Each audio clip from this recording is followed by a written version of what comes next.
भारतीय संविधान और संसद। संवैधानिक प्रावधान, अवधारणाओं और सिद्धांतों से संबंधित प्रमुख प्रश्नोत्तर। संविधान की प्रस्तावना संविधान के किन उद्देश्यों को पूरा करती है? संविधान की प्रस्तावना के अनुसार संविधान का स्रोत भारत के लोग हैं और यह संविधान के 3 उद्देश्यों की पूर्ति करती है। संपूर्ण प्रभुत्व संपन्न समाजवादी, पंथ निरपेक्ष, लोकतंत्रात्मक गणराज्य। दूसरा, सामाजिक, आर्थिक और राजनीतिक न्याय तथा स्वतंत्रता, समता और बंधुता। क्या प्रस्तावना संविधान का भाग है? इस संबंध में उच्चतम न्यायालय के निर्णय का उल्लेख करें। बेरोबारी यूनियन के मामले में उच्चतम न्यायालय ने निर्णय दिया कि प्रस्तावना संविधान का भाग नहीं है, लेकिन केशवानंद भारती बनाम केरल राज्य के मामले में निर्णय को पलटते हुए कहा गया कि प्रस्तावना संविधान का एक भाग है। संविधान में परिभाषित राज्य या स्टेट शब्द के अंतर्गत क्या शामिल है? अनुच्छेद 12 के अनुसार राज्य शब्द में भारत सरकार और संसद, राज्य सरकार और विधानमंडल, सभी स्थानीय प्राधिकारी और अन्य प्राधिकारी, वे प्राधिकारी जो संविधान द्वारा स्थापित किए जाते हैं और जिनको विधि, आदेश और अधिसूचना निर्मित करने की शक्ति होती है, शामिल हैं। न्यायिक पुनरावलोकन या जुडिशियल रिव्यू क्या है? का क्या अर्थ है? न्यायिक पुनरावलोकन का अभिप्राय न्यायालयों की उस शक्ति से है जिसके तहत विधानमंडल द्वारा पारित अधिनियमों की संवैधानिकता की जांच की जाती है। न्यायिक पुनरावलोकन से जुड़े संवैधानिक प्रावधानों का उल्लेख करें। अनुच्छेद 13 न्यायालयों को न्यायिक पुनरावलोकन की शक्ति प्रदान करता है। यह शक्ति उच्चतम न्यायालय अनुच्छेद 32, उच्च न्यायालयों अनुच्छेद 226 को दी गई है। इसके तहत ये मंडलों द्वारा पारित किसी भी अधिनियम को असंवैधानिक घोषित कर सकते हैं जो संविधान के भाग 3 के अनुसार असंगत हैं। पृथक्करणीयता के सिद्धांत या डॉक्ट्रिन ऑफ सेवरेबिलिटी का अर्थ स्पष्ट करें। इसके अनुसार यदि किसी अधिनियम का कोई भाग असंवैधानिक है तो केवल मूल अधिकारों से असंगत भाग ही न्यायालय द्वारा अवैध घोषित किए जाएंगे, संपूर्ण अधिनियम नहीं। अनुच्छेद 13 इस सिद्धांत की पुष्टि करता है। आच्छादन के सिद्धांत या डॉक्ट्रिन ऑफ इक्लिप्स का अर्थ स्पष्ट करें। यह सिद्धांत अनुच्छेद 13(1) पर आधारित है। इसके अनुसार पूर्व विधियां संविधान लागू होने पर उस सीमा तक अवैध होंगी जिस सीमा तक वे मूल अधिकारों से असंगत हैं। अधित्याग के सिद्धांत या डॉक्ट्रिन ऑफ वेइवर से क्या आशय है? कोई भी नागरिक संविधान द्वारा दिए गए अपने मूल अधिकारों को त्याग नहीं सकता। ये अधिकार न केवल व्यक्तिगत हित के लिए बल्कि जनसाधारण के हित के लिए भी संविधान में शामिल किए गए हैं।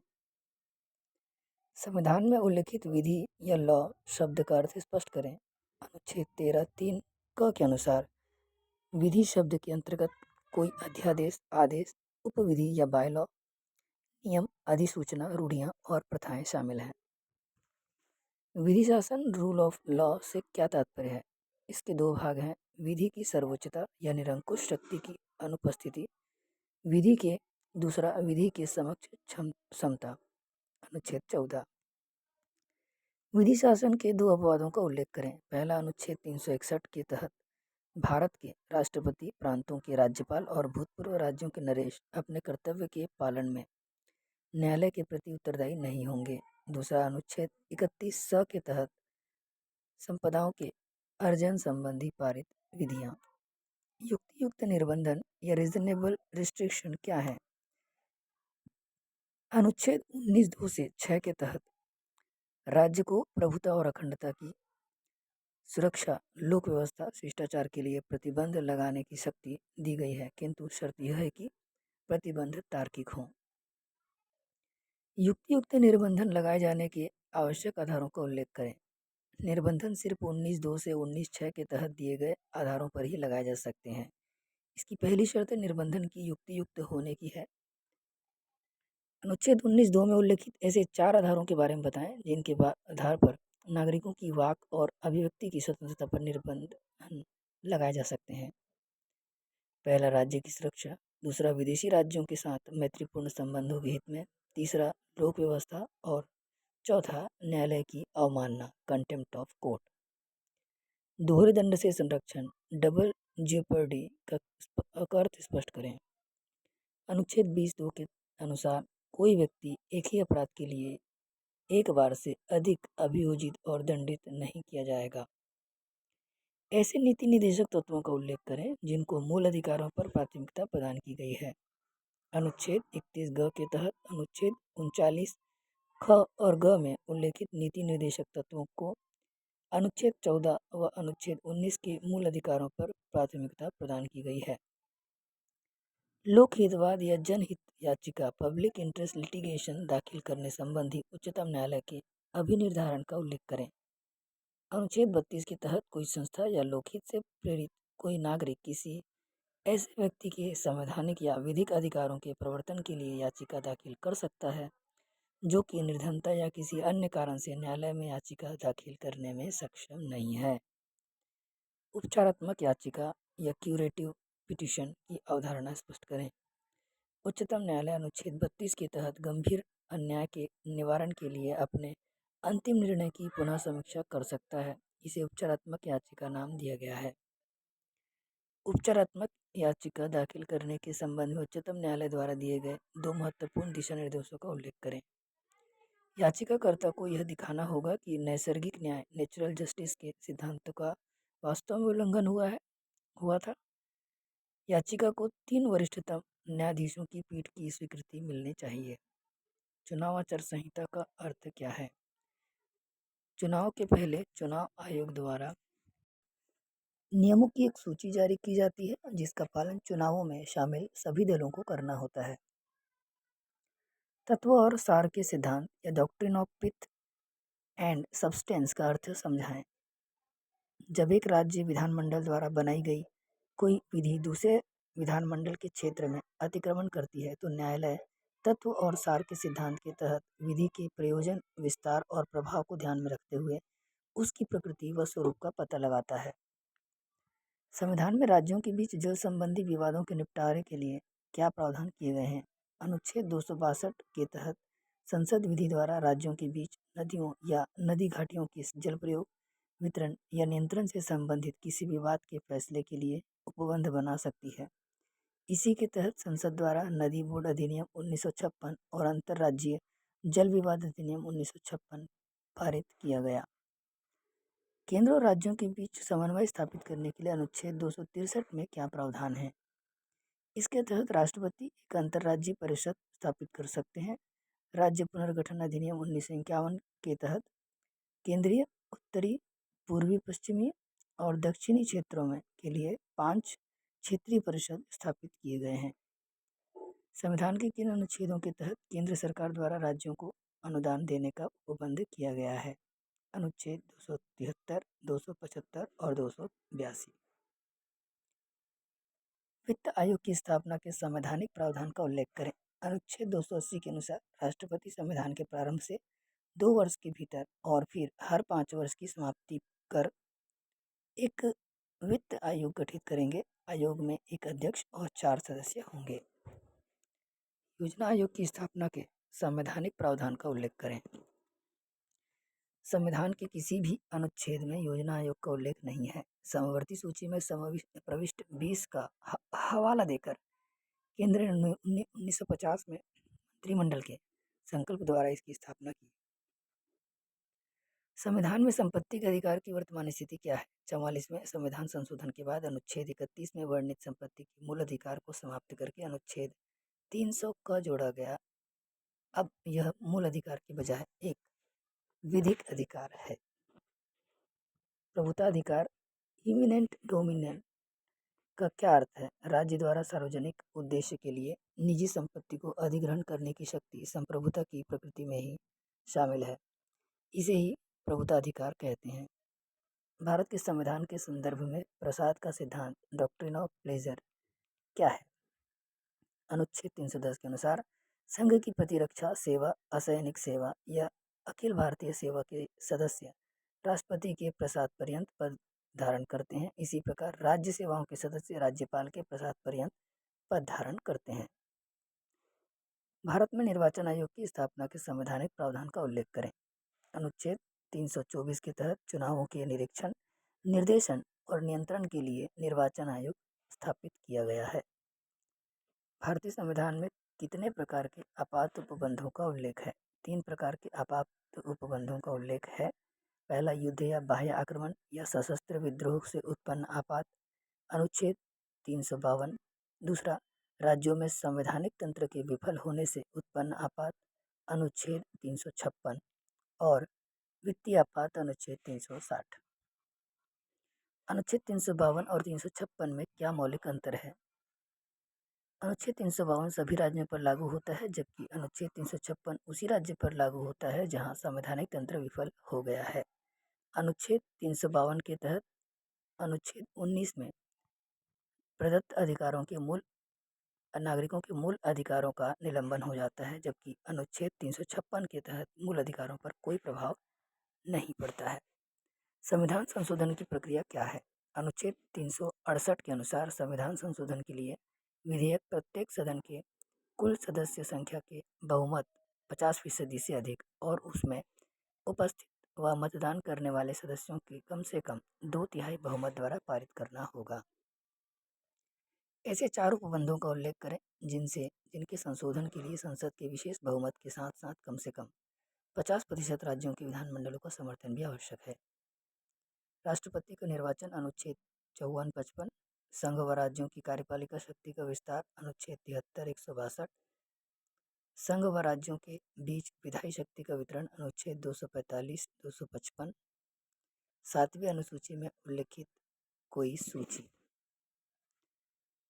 ऐसी 4 विशेषताओं का उल्लेख करें जो कि उच्चतम न्यायालय के अनुसार संविधान के आधारभूत ढांचे के अंतर्गत आती हैं। समानता का अधिकार, परिसंघवाद, न्यायिक पुनराविलोकन का सिद्धांत और संसदीय प्रणाली।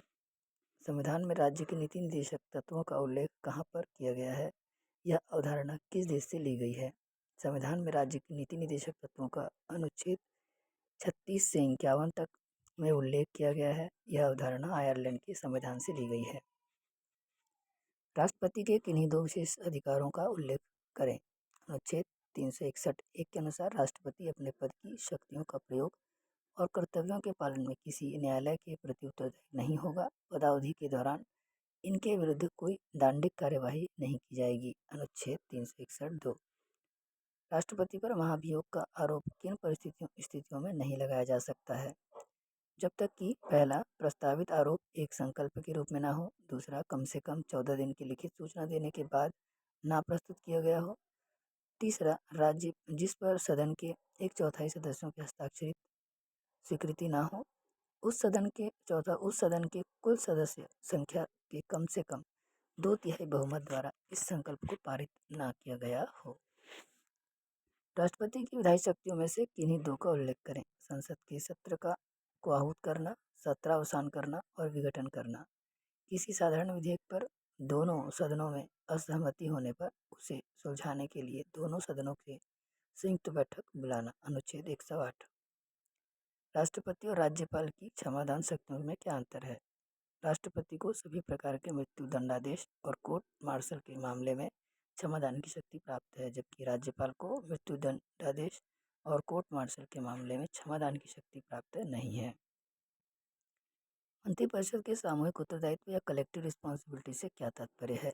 अनुच्छेद 75(3) के अनुसार मंत्रीगण समूह के रूप में लोकसभा के प्रति उत्तरदायी होते हैं, अर्थात यदि मंत्रिपरिषद लोकसभा का विश्वास खो देते हैं तो उसे इस्तीफा देना पड़ता है। भारत के महान्यायवादी अटॉर्नी जनरल की नियुक्ति किस प्रकार होती है? अनुच्छेद 76(1) के अनुसार राष्ट्रपति द्वारा भारत के महान्यायवादी की नियुक्ति की जाती है। राष्ट्रपति उसी व्यक्ति को भारत के महान्यायवादी के रूप में नियुक्त करते हैं जो कि उच्चतम न्यायालय के न्यायाधीश नियुक्त होने की योग्यता रखते हों। प्रतिनिधि अधिनियम 1951 के किन्हीं 3 प्रावधानों का उल्लेख करें जिसके अनुसार किसी प्रत्याशी को संसद सदस्य होने के लिए अयोग्य ठहराया जा सकता है। पहला, अपराध में दोष सिद्ध के कारण 2 या 2 से अधिक सालों की कारावास की सजा मिली हो। वह निगम जिसमें सरकार 25% या इससे अधिक अंश रखती हो। लाभ का पद धारण किए हो। तीसरा, चुनावों में भ्रष्टाचार। भारत के नियंत्रक महालेखा परीक्षक के क्या कर्तव्य हैं? अकाउंटेंट के रूप में भारत की संचित निधि से निकाली जाने वाली सभी राशियों पर नियंत्रण रखना। ऑडिटर के रूप में संघ और राज्यों के सभी खर्चों की लेखा परीक्षा करना। विशेष इजाजत से अपील का क्या अर्थ है? अनुच्छेद 136 के तहत उच्चतम न्यायालय अपने विवेक के अनुसार भारत के किसी न्यायालय या अधिकरण द्वारा किसी मामले में दिए किसी निर्णय के विरुद्ध सीधे अपील के लिए विशेष इजाजत दे सकता है। इसमें अधिकरण के अंतर्गत वे सभी निकाय भी शामिल हैं जिनके दिए हुए निर्णय नागरिकों के अधिकारों को प्रभावित करते हैं। भारतीय संसद। संसद में प्रश्नकाल का अर्थ और इसमें निहित उद्देश्यों को समझाएं। संसद की प्रक्रिया और कार्य संचालन संबंधी नियमों के अंतर्गत दोनों सदनों के प्रत्येक बैठक में के आरंभ में 1 घंटे तक प्रश्न किए जाते हैं और उनके उत्तर दिए जाते हैं। इसे प्रश्नकाल कहते हैं। प्रश्नकाल का उद्देश्य प्रतिनिधि संसदीय लोकतंत्र प्रणाली के तहत सरकार का अपनी भूल चूक के लिए संसद के प्रति और संसद के द्वारा लोगों के प्रति उत्तरदायित्व को सुनिश्चित करना है। तारांकित प्रश्न का क्या अर्थ है? जिन प्रश्नों पर तारांक लगा होता है और जिनका उत्तर सदन में मौखिक दिया जाता है तारांकित प्रश्न कहलाते हैं। सदस्यों द्वारा तारांकित प्रश्नों के अनुपूरक प्रश्न भी पूछे जा सकते हैं। अतारांकित प्रश्न का क्या अर्थ है? जिन प्रश्नों पर तारांक नहीं लगा होता है और जिनका उत्तर सदन में लिखित रूप में दिया जाता है अतारांकित प्रश्न कहलाते हैं। इन पर अनुपूरक प्रश्न नहीं पूछे जा सकते हैं। अल्प सूचना प्रश्न का क्या अर्थ है? जो प्रश्न अविलंब लोक महत्व के किसी मामले से संबंधित हों और जिनके मौखिक उत्तर के लिए सूचना साधारण प्रश्न के लिए निर्धारित 10 दिन की अवधि से कम अवधि की सूचना देकर पूछा जा सकता हो। शून्यकाल 0 आवर का अर्थ और महत्व स्पष्ट करें। संसद में प्रश्नकाल के ठीक बाद का समय आमतौर पर शून्यकाल के नाम से जाना जाता है। शून्यकाल में मामले प्रायः बिना अनुमति के या बिना पूर्व सूचना के उठाए जाते हैं, जिससे सदन के विधायी, वित्तीय और अन्य नियमित कार्यों का अतिक्रमण होता है। संसद में प्रस्ताव या मोशन क्यों लाए जाते हैं? लोकसभा की सदस्य संख्या बड़ी होने के कारण सदन की राय जानने की प्रक्रिया को सुविधाजनक बनाने के लिए कोई सदस्य प्रस्ताव के रूप में कोई सुझाव सदन के समक्ष रखता है। मूल प्रस्ताव सब्सटेंटिव मोशन से क्या आशय है? वह प्रस्ताव जो ना तो किसी अन्य प्रस्ताव पर निर्भर होता है और ना ही किसी अन्य प्रस्ताव से उत्पन्न होता है। उदाहरण के लिए राष्ट्रपति के अभिभाषण पर धन्यवाद प्रस्ताव, लोक महत्व के किसी मामले पर स्थगन प्रस्ताव और अविश्वास प्रस्ताव। स्थानापन्न प्रस्ताव या सब्स्टिट्यूट मोशन और सहायक प्रस्ताव सब्सिडरी मोशन मूल प्रस्ताव से किस प्रकार भिन्न होते हैं? स्थानापन्न प्रस्ताव मूल प्रस्ताव के स्थान पर उसके विकल्प के रूप में लाए जाते हैं, जबकि सहायक प्रस्ताव मूल प्रस्ताव पर ही निर्भर होते हैं। संकल्प या रिजोल्यूशन क्या है? यह एक प्रक्रियागत उपाय होता है जो कि लोकहित में किसी मामले पर सदन में चर्चा उठाने के लिए सदस्यों या मंत्रियों को प्राप्त है। संकल्प प्रस्ताव की किस प्रकार भिन्न है? संकल्प पर स्थानापन्न प्रस्ताव पेश नहीं किया जाता, जबकि मूल प्रस्तावों पर स्थानापन्न प्रस्ताव पेश किए जा सकते हैं। यह आवश्यक है कि सभी संकल्पों पर मतदान हो, जबकि सभी प्रस्ताव आवश्यक रूप से सदन के मतदान के लिए नहीं रखे जाते। अविश्वास प्रस्ताव का क्या अर्थ है? संविधान के अनुच्छेद 75(3) के तहत अंतर्गत मंत्रिपरिषद तब तक पदासीन रहती है जब तक कि उसे लोकसभा के बहुमत का समर्थन प्राप्त है। इस समर्थन का पता लगाने के लिए नियमों में इस आशय का एक प्रस्ताव अविश्वास प्रस्ताव कहलाता है। निंदा प्रस्ताव कब पेश किया जाता है? अविश्वास प्रस्ताव से यह कैसे भिन्न है? निंदा प्रस्ताव मंत्रिपरिषद के विरुद्ध या किसी एक मंत्री के विरुद्ध कोई ऐसा कार्य न करने के लिए या उसकी किसी नीति के विरोध स्वरूप पेश किया जाता है। निंदा प्रस्ताव में इसके कारणों का उल्लेख करना आवश्यक होता है, जबकि अविश्वास प्रस्ताव में कारणों का उल्लेख नहीं होता। स्थगन प्रस्ताव क्यों लाया जाता है? स्थगन प्रस्ताव लाने का उद्देश्य हाल के किसी अविलंबनीय लोक महत्व के मामले की ओर सदन का ध्यान दिलाना है, जिसके गंभीर परिणाम हो सकते हैं और इस संबंध में कोई प्रस्ताव या संकल्प पेश करने में काफ़ी देर हो सकती है। इसके आवश्यक तत्व हैं: मामला निश्चित स्वरूप का हो, उसका आधार तथ्यात्मक हो, मामला अविलंबनीय हो और वह लोक महत्व का हो। ध्यानाकर्षण सूचना या कॉलिंग अटेंशन लाने का क्या उद्देश्य है? इसका उद्देश्य सदस्यों द्वारा सरकार का ध्यान अविलंबनीय मामले की ओर दिलाना है। आधुनिक संसदीय प्रक्रिया में यह अवधारणा भारत की देन है। यह उपबंध भारत में पहली बार 1954 में किया गया। अल्पकालीन चर्चा या शॉर्ट ड्यूरेशन डिस्कशन क्या है? यह गैर सरकारी सदस्यों द्वारा अविलंबनीय लोक महत्व के मामले की ओर सदन का ध्यान आकृष्ट करने की व्यवस्था है। भारतीय संविधान में यह 1953 में लाया गया है। संसद में कौन से मामले नियम 377 के अंतर्गत उठाए जाते हैं? वे प्रश्न जो किसी अल्पसूचना प्रश्नों, ध्यानाकर्षण प्रस्तावों से संबंधित नियमों के अंतर्गत नहीं उठाए जा सकते या व्यवस्था के प्रश्न नहीं होते, उनको नियम 377 के तहत अंतर्गत उठाया जा सकता है। लोकसभा में अस्थायी या प्रोटेम स्पीकर की नियुक्ति कब की जाती है?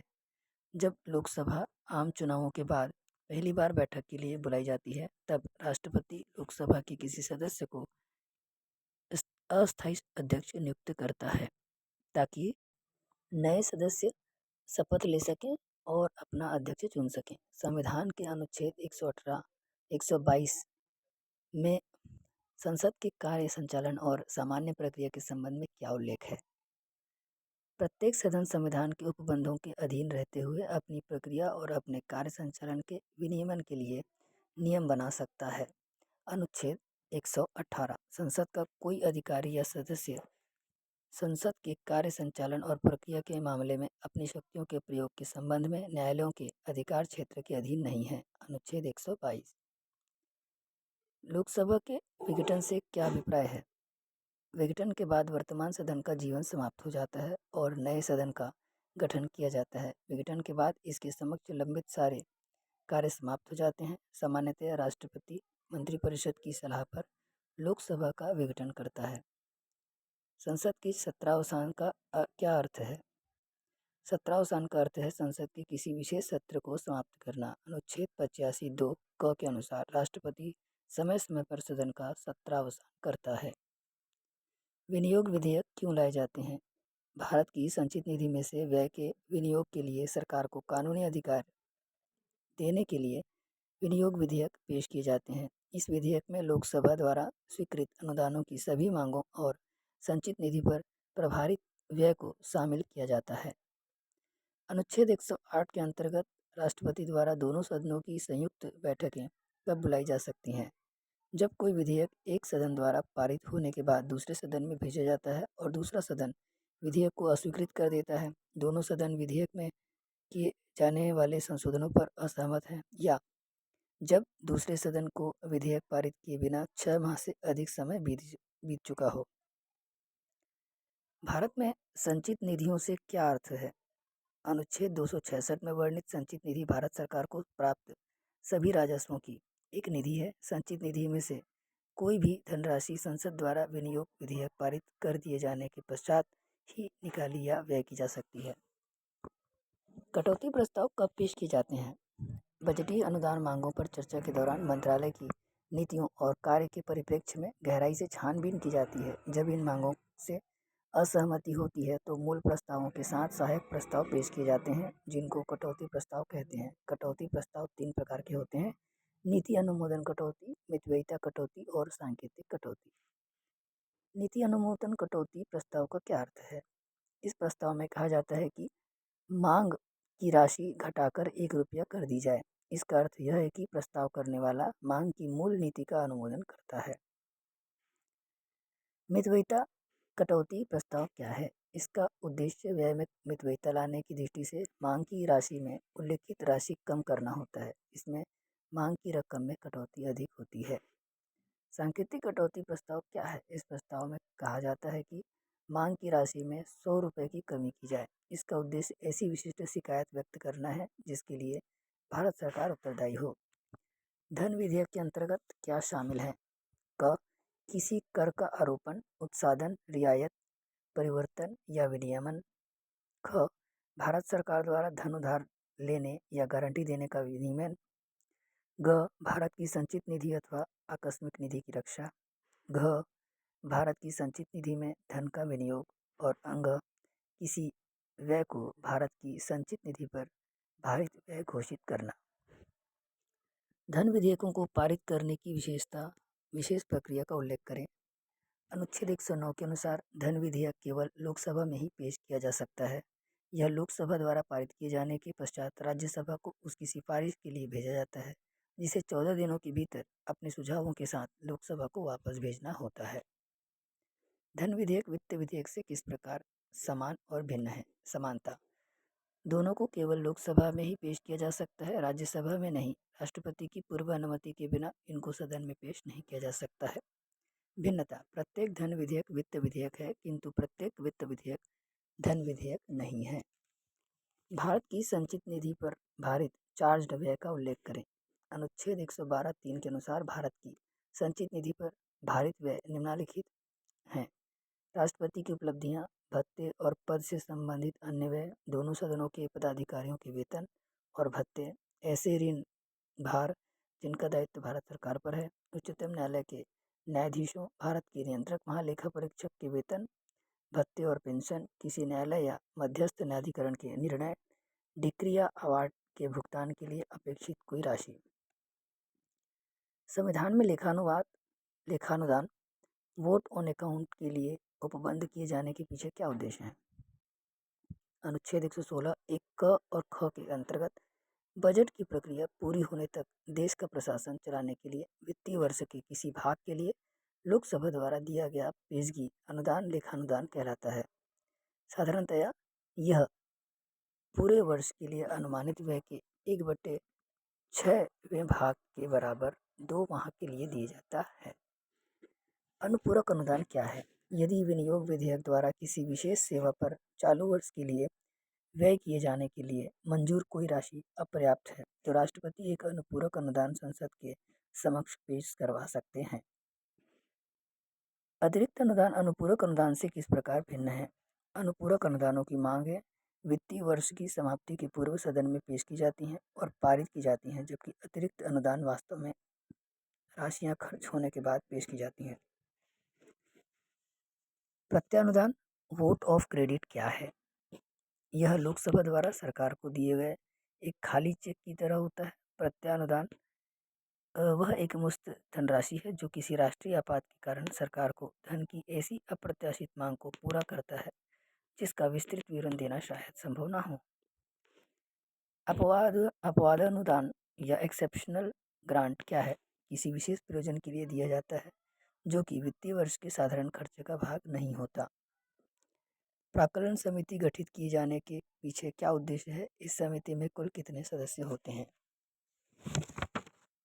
प्रतिवर्ष गठित की जाने वाली यह समिति लोकसभा में वार्षिक वित्तीय विवरण प्रस्तुत किए जाने के बाद प्राक्कलनों की परीक्षा करती है। इसका उद्देश्य है प्रशासन में दक्षता और मितव्ययिता लाने के लिए वैकल्पिक नीतियों पर सुझाव और यह जांच करना कि क्या अनुमानों में अंतर्निहित नीति की सीमाओं में रहकर धन ठीक ढंग से लगाया गया है या नहीं। समिति में लोकसभा के 30 सदस्य होते हैं। लोक लेखा समिति का क्या अर्थ है? इसमें कुल कितने सदस्य होते हैं? भारत के नियंत्रक महालेखा परीक्षक की सहायता से यह समिति तकनीकी अनियमितताओं का पता लगाने के साथ साथ राष्ट्र के वित्तीय मामलों के संचालन में अपव्यय, भ्रष्टाचार, अकुशलता या कार्य संचालन में कमी के साक्ष्य को सामने लाती है। समिति में 22 सदस्य, 15 लोकसभा और 7 राज्यसभा होते हैं। सार्वजनिक उपक्रमों संबंधी समिति के क्या कार्य हैं? समिति में कुल कितने सदस्य होते हैं? यह समिति सार्वजनिक उपक्रमों से जुड़े विभिन्न पहलुओं जैसे उत्पादन, सामान्य अर्थव्यवस्था में अंशदान, रोजगार के अवसर पैदा करना, सहायक उद्योगों का विकास, उपभोक्ता हितों का संरक्षण का मूल्यांकन करती है। समिति में 22 सदस्य, 15 लोकसभा और 7 राज्यसभा होते हैं। राज्यसभा की अधिकतम सदस्य संख्या बताएं। इनका निर्वाचन नामांकन किस प्रकार किया जाता है? इसकी अधिकतम सदस्य संख्या 250 है, जिसमें से 238 सदस्य राज्यों और संघ शासित क्षेत्रों के निर्वाचित प्रतिनिधि होते हैं। इनका निर्वाचन राज्यों की विधानसभाओं के निर्वाचित सदस्यों द्वारा आनुपातिक प्रतिनिधित्व पद्धति के अनुसार एकल संक्रमणीय मत द्वारा होता है। साहित्य, कला, विज्ञान के क्षेत्र में विशेष ज्ञान या अनुभव रखने वाले 12 सदस्य राष्ट्रपति द्वारा नामांकित किए जाते हैं। लोकसभा की अधिकतम सदस्य संख्या बताएं। इनका निर्वाचन किस प्रकार किया जाता है? लोकसभा की अधिकतम सदस्य संख्या 550 है। 530 सदस्यों का निर्वाचन राज्यों के मतदाताओं द्वारा प्रत्यक्ष चुनाव से होता है। 20 प्रतिनिधि संघ राज्य क्षेत्रों से होते हैं। यदि एंग्लो इंडियन समुदाय को पर्याप्त प्रतिनिधित्व नहीं मिला हो तो अनुच्छेद 331 के अंतर्गत राष्ट्रपति इसके 2 सदस्यों को नामांकित कर सकते हैं। अनुच्छेद 169 के तहत संसद को राज्य विधान परिषदों के संबंध में क्या शक्तियां प्राप्त हैं? जिस प्रदेश में विधान परिषद पहले से है समाप्त करने और जिस राज्य में एक सदनीय विधानमंडल है वहाँ विधान परिषद के सृजन का उपबंध बना सकती हैं। यदि उस राज्य की विधानसभा ने इस आशय का संकल्प विधानसभा की कुल सदस्य संख्या के बहुमत द्वारा और उपस्थित व मत देने वाले सदस्यों की संख्या से के कम से कम 2/3 बहुमत द्वारा पारित कर दिया गया है। संविधान के कौन से अनुच्छेद राष्ट्रपति, संसद और राज्यपाल राज्य विधानमंडल के समान पारस्परिक संबंधों को स्पष्ट करते हैं? अनुच्छेद 86-87 राष्ट्रपति, संसद और अनुच्छेद 175-176 राज्यपाल राज्य विधानमंडल के समान पारस्परिक संबंधों की व्याख्या करते हैं। संविधान की 5वीं अनुसूची में अनुसूचित क्षेत्रों और अनुसूचित जनजातियों के प्रशासन से संबंधित क्या उपबंध दिए गए हैं? 5वीं अनुसूची के तहत किसी राज्य की कार्यपालिका शक्ति का विस्तार उसके अनुसूचित क्षेत्रों पर किया गया है। इसके अनुसार राज्यों के राज्यपालों को असम, मेघालय, त्रिपुरा और मिजोरम को छोड़कर प्रतिवर्ष या राष्ट्रपति द्वारा अपेक्षा किए जाने पर राज्य के अनुसूचित क्षेत्रों के प्रशासन के संबंध में प्रतिवेदन देना होगा। संविधान की 6ठी अनुसूची में असम के जनजातीय क्षेत्रों के प्रशासन के संबंध में क्या उपबंध किए गए हैं? इसके तहत स्वशासी जिले और स्वशासी प्रदेश का उपबंध किया गया है। प्रत्येक स्वशासी जिले के लिए एक जिला परिषद और एक प्रादेशिक परिषद होगी। जिला परिषदों को अपने जनजातीय क्षेत्रों के लिए विधि बनाने की शक्ति दी गई है। प्रादेशिक परिषद जनजातियों के बीच विवादों को सुलझाने के लिए ग्राम परिषद या न्यायालय की स्थापना कर सकती है। प्रादेशिक बंधन सिद्धांत, थ्योरी ऑफ टेरिटोरियल नेक्सस क्या है? अनुच्छेद 245(1) के अनुसार किसी राज्य का विधानमंडल उस राज्य के लिए विधि बना सकता है, अर्थात राज्य की विधायी शक्ति का विस्तार राज्य क्षेत्र तक ही सीमित है। अपवाद स्वरूप राज्य द्वारा बनाई गई विधि भी राज्य क्षेत्र से बाहर लागू होगी यदि यह राज्य व उस विषय वस्तु से संबंधित हो। इसे ही प्रादेशिक बंधन का सिद्धांत कहते हैं। अवशिष्ट शक्तियाँ, रेसिडुअरी पावर क्या है? ऐसे विषय जो कि संघ सूची, राज्य सूची या समवर्ती सूची में उल्लेखित नहीं है उन पर केंद्र सरकार को अवशिष्ट शक्तियों के तहत विधि बनाने की शक्ति प्रदान की गई है। अनुच्छेद 248 और संघ सूची की प्रविष्टि 97 में इसका उल्लेख है। छद्म विधायन का सिद्धांत, डॉक्ट्रिन ऑफ कलरेबल लेजिस्लेशन क्या है? इसके अनुसार जो कार्य विधानमंडल प्रत्यक्ष रूप से नहीं कर सकता वह कार्य अप्रत्यक्ष या छद्म रूप से भी वह नहीं कर सकता। अर्थात यदि किसी विषय पर विधानमंडल को विधि बनाने की शक्ति नहीं है तो वह अप्रत्यक्ष या छद्म तरीके से विधि नहीं बना सकता। राजनीतिक दलों द्वारा व्हिप क्यों जारी किए जाते हैं? इसके द्वारा राजनीतिक दल यह सुनिश्चित करते हैं कि मतदान के समय संबंधित दल के सभी सदस्य पार्टी द्वारा जारी दिशा निर्देश के अनुसार ही मतदान करें। आर्बिटर डिक्टम का अर्थ स्पष्ट करें। कभी कभी लोकहित के उद्देश्य से न्यायालय द्वारा किसी निर्णय को सुनाते समय ऐसे महत्वपूर्ण उल्लेख भी किए जाते हैं जो कि उस मामले के निपटारे के लिए सर्वथा आवश्यक नहीं होते हैं। फ्लोर क्रॉसिंग का अर्थ स्पष्ट करें। संसद या विधानसभा में जब किसी राजनीतिक दल के सदस्य अपनी पार्टी को छोड़कर किसी अन्य पार्टी या सत्तारूढ़ पार्टी में शामिल हो जाते हैं तो इसे फ्लोर क्रॉसिंग कहते हैं। हाल के दिनों में प्रयोग किए जाने वाले किचन कैबिनेट शब्द का क्या अर्थ है? सरकार में शामिल मंत्रियों का एक ऐसा छोटा समूह जो कि सरकार की नीतियों के निर्धारण में महत्वपूर्ण भूमिका निभाते हैं। अल्पसंख्यक वर्ग को परिभाषित करें। संविधान में अल्पसंख्यक वर्ग की परिभाषा नहीं दी गई है। धर्म, भाषा या समुदाय आधारित ऐसा समूह जिसकी जनसंख्या राज्य की जनसंख्या के 50% से कम है उनको अनुच्छेद 30 के तहत अल्पसंख्यकों के रूप में मूल अधिकार दिए गए हैं। अनुच्छेद 19 के तहत भारत के नागरिकों को प्राप्त स्वतंत्रताओं का उल्लेख करें। वाक और अभिव्यक्ति संगम या संघ बनाने, भारत के राज्य क्षेत्र में सर्वत्र आबाद संचरण, किसी भाग में निवास करने और बस जाने, कोई वृत्ति, उपजीविका, व्यापार या कारोबार करने की स्वतंत्रता।